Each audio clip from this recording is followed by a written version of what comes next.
When he was a boy, he had a sister called Daughter. She was like honey, tawny, wild, and sweet. She was a generous girl and pretty, and he could not remember a time when he did not love her intensely with his whole heart. She would give him anything she had, give anybody anything she had. She could not keep money, clothes, or health, nor did she care for the love that came to her too easily. When he begged her not to go out to stay with him, she laughed at him and went her way, sleeping here, sleeping there. Wherever she was needed, she would stay and laugh, but this could not go on forever. Coming back home after months with another woman's husband, her own mind seemed to have struck her down, and he was struck down too, and cried many nights in his bed, for she had chosen to give her love to the very man in whose cruel, hot, and lonely fields he, her brother, worked, not treated as a man, scarcely treated as well as a poor man treats his bees. Um, when she came back home, her long, strong hair was gone.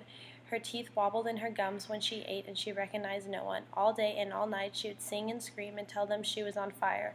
He was still a boy when she began playing up to him in her cunning way, exploiting again his love, and he, tears never showing on his face, would let her bat her lashless eyes at him and stroke his cheeks with her frail, claw-like hands.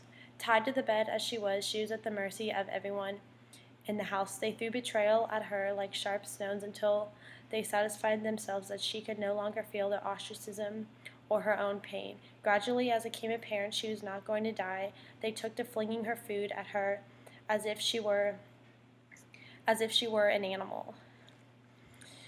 And at night, when she howled at the shadows thrown over her bed by the moon, his father rose up and lashed her into silence with his belt. On a day where she seemed nearly her old self, she begged him to let her loose from the bed. He thought that if he set her free, she would run into the woods and never return.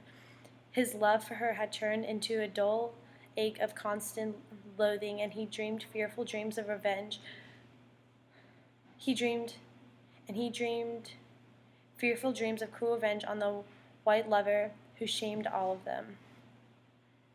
But Daughter, climbing out of bed like a wary animal, knocked him unconscious to the ground and to the floor, and night found her impaled on one of the steel-spiked fence posts near the house. That she had given herself to the lord of his bondage was what galled him, and that she was cut down so. He could never forgive her for the love she gave that knew nothing of master and slave.